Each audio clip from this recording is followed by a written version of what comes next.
조성 숙종 때 개성 근교에 어떤 효심이 있는 제 아들이 있었는데 그 어머니가 나이가 많아 거동이 좀 불편한데 이분이 엄마가 소원이 임금님을 한번 아련하는 게 소원이다. 근데 임금님이 그 개성 근교를 지나가게 되었는데 거리가 멀잖아요. 그래서 아픈 어머니를 지게에다가 지고 이렇게 가서 어, 제 어머니를 볼 수 있도록 해준 거죠. 그래서 그 소문이 임금님에게도 들어가서 임금님이 아이고 효도를 하는 청년이구나 하고 상금 100냥을 딱 내려줬어요. 근데 그 이야기를 듣고 그 동네 망나니 청년이 하나가 있었는데 효도도 안 하는 그런 청년인데 나도 100냥을 받아야 되겠다. 100냥에 욕심이 나가지고 또 임금님이 행차한다는 이야기를 듣고 저기 엄마가 원하지도 않는데 엄마는 지게에다 지고는 막 그냥 임금님 있는 가는 길에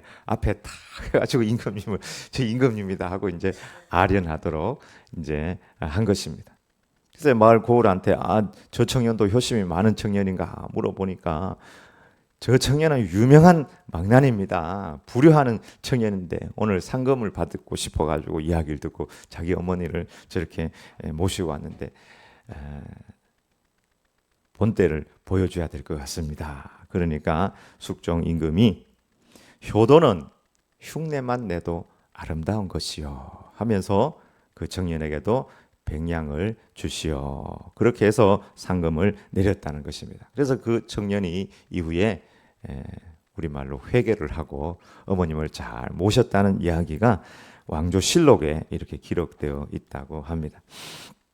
우리나라는 예로부터 동방예의지국으로 불려졌습니다.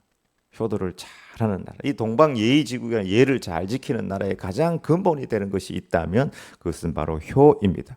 효라는 글자는 이제 자녀가 부모님을 업고 있는 그 모습을 형상화한 것입니다. 성경은 동양보다 더 효도를 강조하고 있습니다. 십계명에서 유일하게 축복의 약속을 이렇게 기록하고 있는 계명이 5계명, 바로 내 부모를 공경하라는 말씀입니다. 오 신이시여, 출애굽기 5장. 이제 10계명이 두 군데 나오거든요. 오 신이시여 이렇게 10계명을 주십니까? 오 신이시여 신명기 5장에 나오고 출입할 때마다 이 말씀을 잊으면 안 된다. 영원토록 기억하라. 출애굽기 20장. 그렇게 이제 두 군데 나오거든요. 거기 보면은 내 부모를 공경하라 하면서 그리하면 하고 약속이 있는 축복의 약속이 이렇게 딱 들어가 있는 계명은 10계명 중에 5계명밖에 없어요. 하나님께서 굉장히 강조하고 그 다음에 권장하는 계명이 제 5계명이라고 할 수 있습니다. 마치 효도는 흉내만 내어도 상을 준 임금처럼 효도하면 이 땅에서 잘 되고 장수하는 축복을 주신다고 하였습니다. 요즘 다들 이제 건강하고 이제 오래 사는 것에 관심이 많이 있잖아요. 운동도 하고. 근데 성경은 운동 많이 한다고 장수한다고 이렇게 기록되어 있지 않고요. 부모님을 잘 섬기고 효도하면 장수한다고 그렇게 기록하고 있습니다. 이 구절을 한번 묵상해 볼 필요가 있습니다. 어떻게 운동을 하고 잘 먹고 영양제 챙기고 잘 자고 스트레스 해결하고 좀 뭔가 병원에도 잘 다니고 이래야지 장수하지. 어떻게 부모님한테 효도한다고 장수할 수 있는가? 여러분 이 효도에는 세 가지가 있다고 생각을 합니다. 첫 번째는 말로 하는 효도. 말만 하는 효도가 아니고 말로 하는 효도입니다. 부모님들은 자녀들 목소리만 들어도 좋아하잖아요.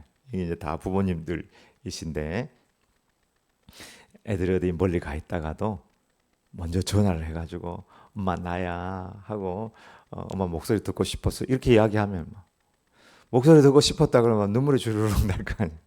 얘가 힘든가 보다. 내 목소리 듣고 싶어 하는 거. 목소리만 들려줘도 부모님은 기쁘잖아요. 맞습니까? 아닙니까? 저도 부모가 돼 보니까 그러면서도 나는 우리 엄마한테 전화를 잘 안 하거든. 이게 참 알면서도 실천이 부족해. 자식이 전화해도 기쁘고, 더 기쁜 거는 손자 손녀가 막 전화하면은 더 기쁘고, 말로 하는 효도, 말하는 것도, 목소리 들려주는 것도 진짜 효도라는 것을 깨달았어요. 두 번째는 몸으로 하는 효도죠.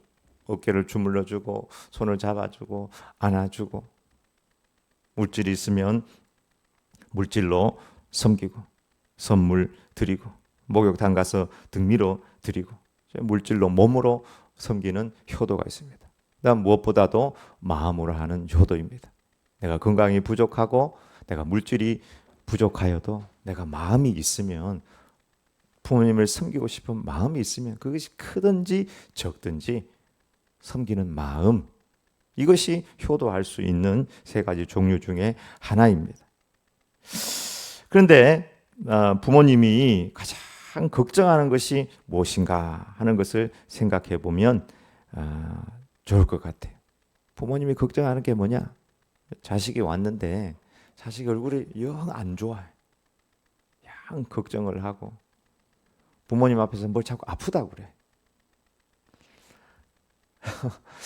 그래서 제가 이 설교를 준비하면서 내가 불효를 했구나 하는 생각을 하게 됐어요. 부모 앞에서 부모님 걱정거리를 그냥, 부모님이니까, 가족이니까 여과 없이 내가 얘기를 했구나, 그 생각이 드는 거예요. 그러면은 저도 우리 은택이가 군대에 있을 때 발에 족저근막염이 있다, 이렇게 탄약통을 많이 옮기며 하면서 여기가 좀 늘어나가지고 여기가 자꾸 아프다는 거예요. 계속 그게 생각나는 거예요. 계속.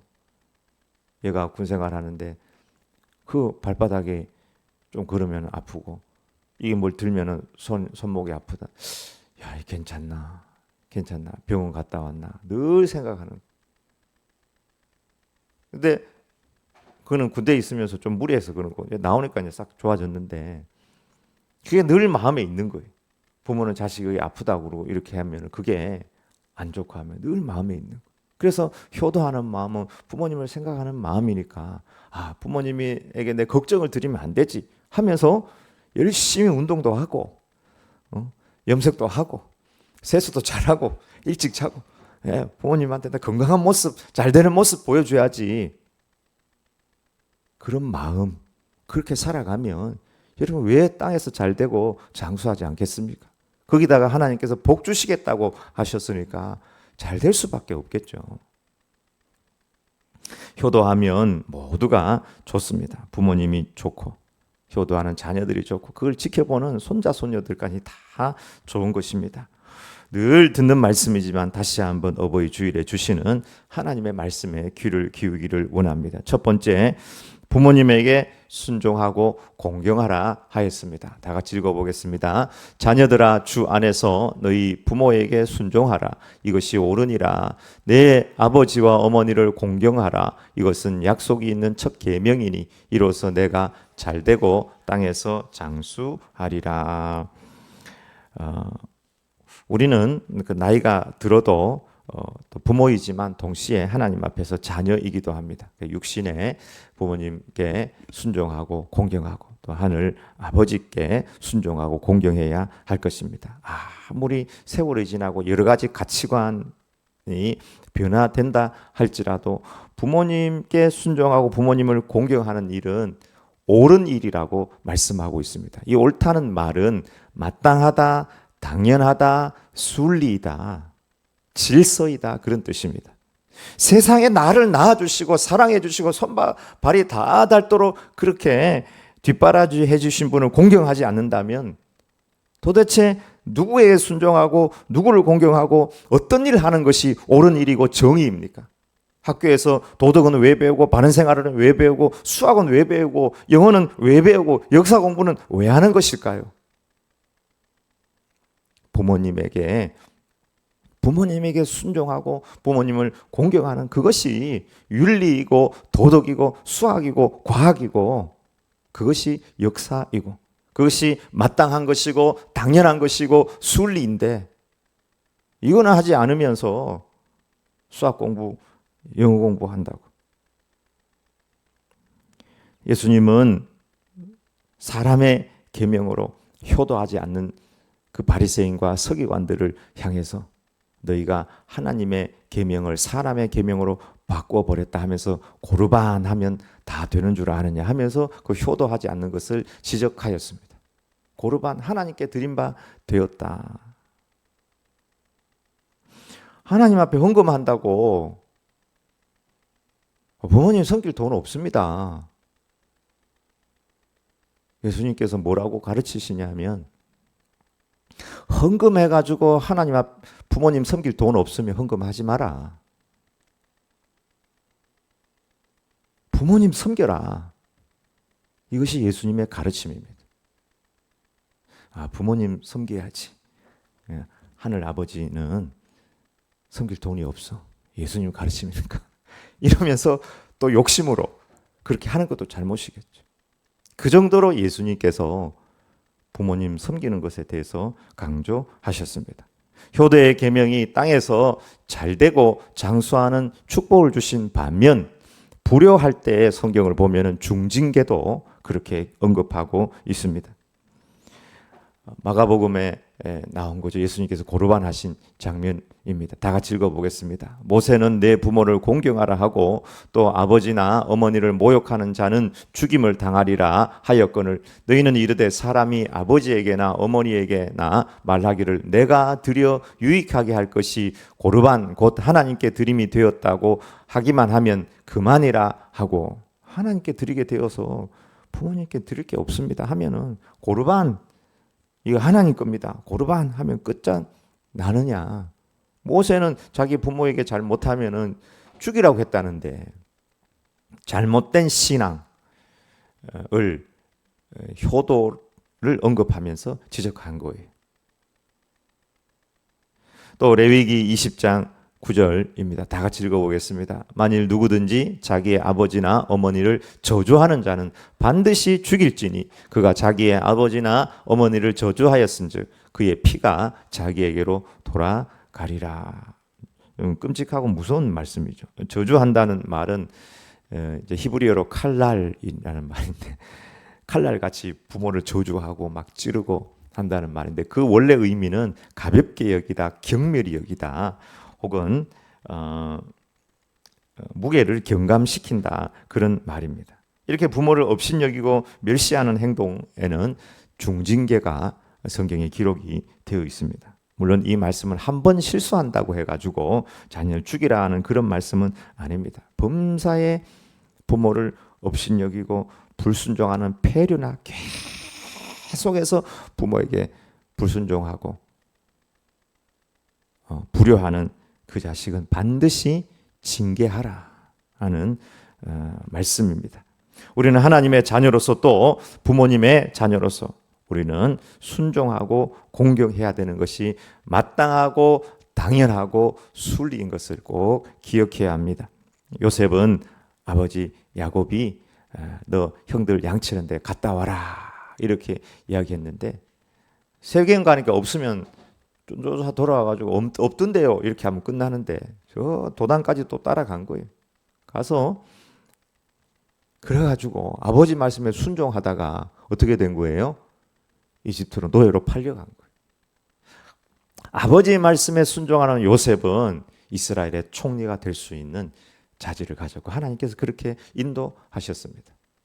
입다가 암몬하고 전쟁을 앞에 놓고 그 전쟁 앞에서 다 죽게 생겼으니까 하나님 내가 이 암몬을 이기고 정말 승리하고 돌아오게 하면은 가장 먼저 나를 영접하는 그 사람을 하나님 앞에 번제물로 드리겠습니다. 근데 암몬을 무찌르고 돌아오는데 그의 딸이 막 소고를 치며 춤추면서 아빠 환영해요 축하해요 이렇게 뛰어나오는데 너는 나를 비참하게 하고 너는 나를 괴롭게 하는 중에 자는 중에 하나로다. 내가 하나님을 향해 입을 열었으니 어찌 순종하지 않을 수 있겠느냐 하면서 입다가 하나님 앞에 순종하고 입다의 큰딸도 아버지께 순종하였습니다. 어떻게 됐는지 죽었으니까 비극이다 이렇게 볼 수 있지만 생사화복을 주장하시는 하나님 그의 영혼을 순종한 영혼을 천국으로 분명히 인도한 줄 믿습니다. 또한 예수님 십자가를 앞에 놓고 아버지 내 뜻대로 마시고 아버지의 뜻대로 해주시옵소서. 아버지 앞에 순종하는 예수님, 십자가까지 순종하였습니다. 우리의 부모 또 우리 자신도 돌아보면 다 부족합니다. 입다처럼 잘못된 서원을 할 수도 있고 노아처럼 술을 마시고 추태를 부릴 수도 있고 우리 다 부족합니다. 부족해도 성경은 어떤 조건도 이야기하지 아니하고 부모에게 순종하고 부모를 공경하라. 주 안에서 공경하고 순종하라. 이 공경한다는 말은 우선순위를 부모에게 둔다는 말입니다. 항상 먼저 물어보고 중요하게 여기라는 거예요. 제 마음대로 다 하고 난 다음에 뭐 나중에 돌아가지고 부모한테 들어가게, 그건 아닌 거예요. 항상 먼저 부모님을 중요시 여기고 먼저 물어보는 거예요. 가정의 대통령은 부모님이에요. 어느 아버지가 자식 힘들게 키워가지고 서울에서 성공을 했는데 가서 한 달 살아보니까 영 마음이 무거워. 편지 써놓고 나갔대. 그 편지 내용이 저거예요. 3번아 잘 있거라, 6번은 간다. 자식의 발칵 뒤집혀가 이게 무슨 암호 같은 내용이냐 하면서 아버지 친구한테 막 전화해서 혹시 아버지가 거기 가 있습니까? 3번아 잘 있거라, 6번은 간다. 이게 도대체 무슨 말입니까? 아버지 어디 가셔서 고향 내려가셨는가요? 그러니까 그 친구가 설명을 해 주는 겁니다. 그 번호는 자네 집에 사는 사람들의 중요도를 나타내는 번호일세. 1번은 손자 손녀고, 2번은 며느리고, 3번은 자네고, 4번은 자네 집 강아지고, 5번은 파출부고, 6번이 자네 아버지일세. 내 아버지가 평소에 나한테 이야기를 하길 내가 1, 2, 3번 원하지도 않는다. 그래도 강아지보다 못한 거는 내가 너무하다. 어느 며느리는 강아지 목 디스크 걸려가지고 수술한다고, 수술할 때 죽을 수도 있다고 하니까 실신을 했다고 합니다. 어른들도 잘 알고 있습니다. 이 핵가족 시대에 1번, 2번, 3번은 바라지도 않고 너희들끼리 행복하고 너희들끼리 잘 살아라. 이게 부모의 마음입니다. 그러나 강아지에게도 밀리는 이 6번이 되는 현실이 너무 뼈아프지 않습니까? 하나님께서 우리 삶의 우선순위와 옳은 길을 말씀하고 있습니다. 내 부모에게 순종하고 내 부모를 공경하라. 두 번째, 우리 부모 세대는 자녀를 노엽게 하지 말고 주의 말씀으로 훈계하고 양육하라 하였습니다. 4절 읽어보겠습니다. 또 아비들아 너희 자녀를 노엽게 하지 말고 오직 주의 교훈과 훈계로 양육하라. 이 노엽게 하지 말라는 말 공동번역은 자녀의 마음에 상처를 주지 마라, 이렇게 입히지 말고라고 번역이 되어 있고요. 영어 성경에는 NIV에는 exasperat이라고 해서 분노케 하지 마라. 또 킹제임스 버전은 provoke라는 말로 사용되고 있는데 이 말은 자극하지 말라. 그러니까 자녀들을 이렇게 교육할 때 하나님의 말씀이 아니고 자기의 감정으로 어떤 상처 주는 말과 행동, 자극 이런 거를 입혀서는 안 된다. 오직 하나님의 말씀으로 훈계하고 양육하라. 양육하라는 말은 훈련하라 그런 뜻입니다. 율법적으로 자기는 안 하면서 해라 하지 말라가 아니라 하나님의 말씀으로 훈련하라는 거예요. 청소할 때도 같이 하고 식사 준비할 때도 같이 참여케 하고. 유대인들은 그렇게 한다 그러죠. 애들은 무조건 공부만 해라 그러고 그 나중에 커가지고는 자기밖에 모르는 거예요. 이번에도 여러분 언론을 통해서 봤겠지만 2015년 수능 만점 받은 의대생이 자기 애인을 말이지 강남 어디 옥상에서 죽였잖아요. 그래서 내가 자세히 찾아보니까 이 경동맥 쪽을 칼로 20번을 찔러 죽었대. 이 계획살인이에요. 계획살. 자기가 모르니까 사랑도 이기적으로 하는 거예요. 헤어지자고 하면 헤어질 수도 있는 거지. 그거 화가 난다고 칼로 목을 말이지 수문을 찔러 죽여.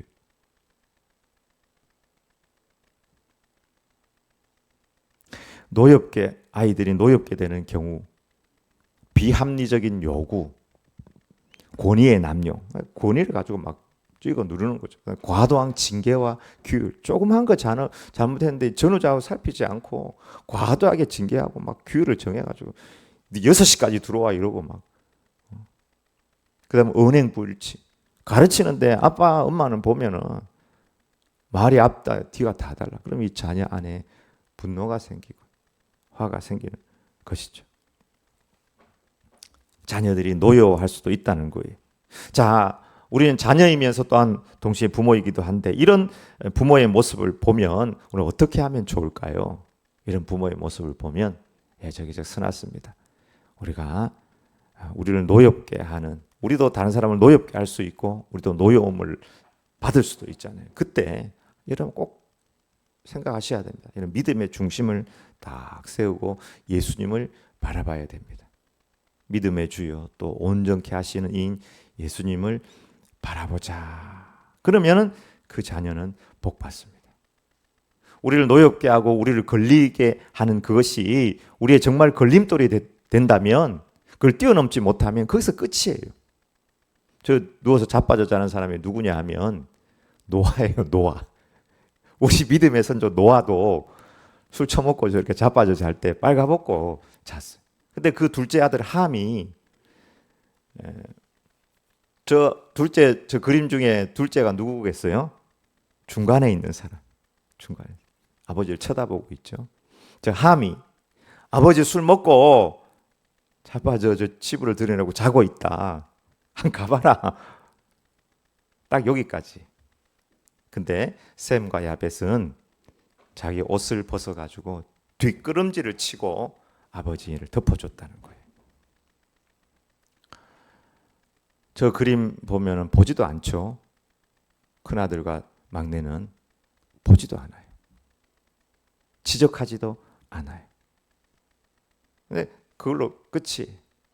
아버지가 일어나서 그 이야기를 듣고 셈과 야벳을 축복했어요. 오히려 아버지의 부족함과 연약함이 그들에게는 축복이 되었습니다. 축복을 받을 그릇이 되니까. 근데 함은 저주를 해버렸습니다. 근데 하나님께서 그걸 그대로 이루어버렸습니다. 함 족속은 지금까지도 가난하고 힘들고. 여러분, 남의 잘못을 덮어주는 자는, 부모의 잘못, 앞선 세대의 잘못이 나한테 걸림돌이 되지 아니하고 그걸 덮어주는 자, 그 사람은 저주를 복으로 바꾸는 사람들입니다. 우리는 하나님의 자녀들은 저주가 온다 할지라도, 상처 아픔이 온다 할지라도 그것을 축복으로 바꿀 수 있는 능력을 가진 자들이에요. 저 개똥, 닭똥도 그름 속에 깊이 파묻어 놓고 오래 놔두면 좋은 그름이 되잖아요. 근데 그걸 가지고 막 이쪽 저쪽 가지고 다니고 이렇게 하면 그거는 뭐 계속해서 냄새나는 변에 지나지 않는 것입니다. 성경은 어떤 상황에서도 항상 선을 쫓으라, 덮어줄 수 있는 영성이 필요합니다. 다음 그림에 보면 이것은 미켈란젤로가 직접 그린 그림이에요.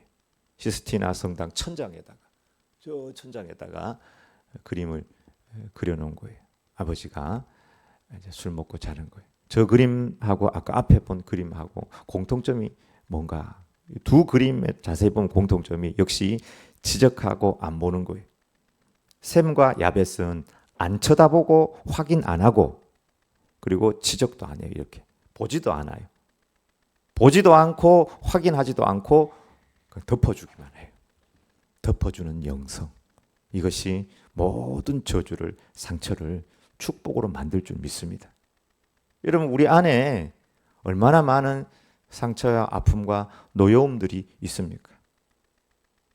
우리도 자녀로 살아봤고 부모가 되었지만 우리 부모님들이 다 마치 의인으로 그렇게 살아가지는 못하잖아요. 노아도 당대의 의인이었지만 저렇게 술 먹고 실수를 한다고요. 그럼에도 불구하고 덮어줄 수 있는 그 영성이 셈과 야벳을 축복의 길로 인도했다는 사실입니다. 가정의 선생님이자 제사장들인 부모님들은 오늘 기억해야 될 말씀은 하나님의 말씀으로 자녀를 양육해야 된다는 것입니다. 내 경험이나 내 상식, 내가 이렇게 사회생활을 해보니까 이렇더라 하면서 자꾸 내가 경험한 거 가지고 아이들을 가르치고 양육하는 것이 아니라 하나님의 말씀으로 훈계하고 양육하는 것입니다. 가장 좋은 양육법 중에 하나는 바로 가정예배를 드리는 것입니다. 하나로 가정예배. 우리 교회 가정예배는 하나로 가정예배입니다. 지난주에 보여준 거예요. 하나로 가정예배. 하나님과 내가 하나로, 온 가정이 하나로, 교회와 우리 가정이 하나로, 또 우리의 지식과 실천이 하나가 되는 가정예배. 그 안에서 내 신앙을 고백하고 나누고 또 자녀들의 고민을 듣고 함께 나누고 가정에서 가정예배가 서기를 축복합니다. 목사님 혼자 살고 있는 사람 가정예배 할 수 있습니까? 혼자라도 여러분 충분히 할 수 있죠. 혼자도 찬송하고 기도하고 혼자 가정예배 드리겠다고 한 사람 결심서 내주면 또 초대해가지고 여러분 혼자 예배 드린 거 그거 보면은 더 은혜를 받을 거예요. 나중에 우리도 살다 보면 혼자가 되거든요. 혼자가 되었을 때 우리 믿음의 선배들도 혼자 이렇게 하나님 앞에 가정에서 현장에서 예배 드렸구나 하는 것을 기억하면서 그들도 혼자 하나님 앞에 예배할 거예요. 하나님은 예배하는 자를 찾으십니다. 부부가 예배 드리면 더 좋고 아이가 어려도 좋고 손자 손녀들 오면 다 데리고 앉아 예배 드릴 수 있는 이 가정 예배의 영성이 필요합니다. 이렇게 하나님의 교훈과 훈계로 자녀를 양육하면 우리의 자녀들은 어떤 자녀로 성장할까요? 1번 부자, 2번 과학자, 3번 정치인, 4번 보통 사람, 5번 대통령, 6번 말씀이 충만한 제자. 대통령 돼도 말씀 없으니까 아무 소용 없대요. 불교인이 대통령 되더니 누가 대통령이 돼도 거의 차이가 없어요. 보통 사람으로 살아도 아무 상관없어요. 말씀 충만한 제자가 된다면 하나님께서 그 사람을 사용하셔서 하나님의 일들을 이룰 것입니다. 그러나 말씀이 없으니까 그가 과학자가 되든지 부자가 되든지 정치인이 되든지 어떤 사람이 되든지 간에 하나님께서 사용할 수가 없는 거예요. 말씀이 없으니까. 그래서 자녀들을 양육할 때 반드시 주의 교훈과 훈계, 하나님의 말씀으로 가르치고 그 말씀을 훈련을 시켜라. 그렇게 기록하고 있습니다.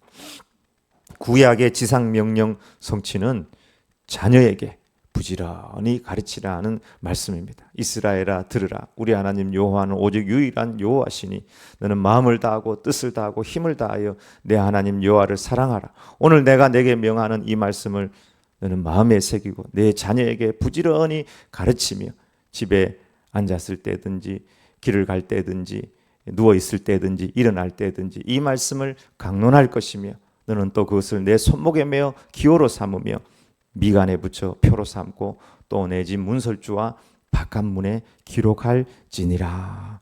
구약에 주신 지상명령 성취의 1번은 가정에서의 자녀의 제자화입니다. 이 명령을 놓쳐버려가지고 지난주에도 말씀드렸지만 우리 교회학교 아이들에게 설문조사를 하니까 동성애 34%를 인정해 줘야 된다고 교회에서도 우리 청소년들이 설문조사가 나왔다니까. 심각한 문제. 안 가르치니까 밭이 황폐화되고 있는 것입니다. 다시 한번 하나님은 이 신약 성경에서 에베소서 6장 4절을 통해서 우리에게 거듭 말씀하십니다. 신명기에서도 말씀하셨는데 이 신약을 통해서도 아비들아 너희 자녀를 노엽게 하지 말고 오직 주의 교훈과 훈계로 양육하라. 가정 예배의 전통으로 여러분의 가정에 신앙이 세워지기를 축복합니다. 부모님에게 순종하고 부모님을 공경하며 말씀 충만한 가정이 되길 축원합니다. 아멘.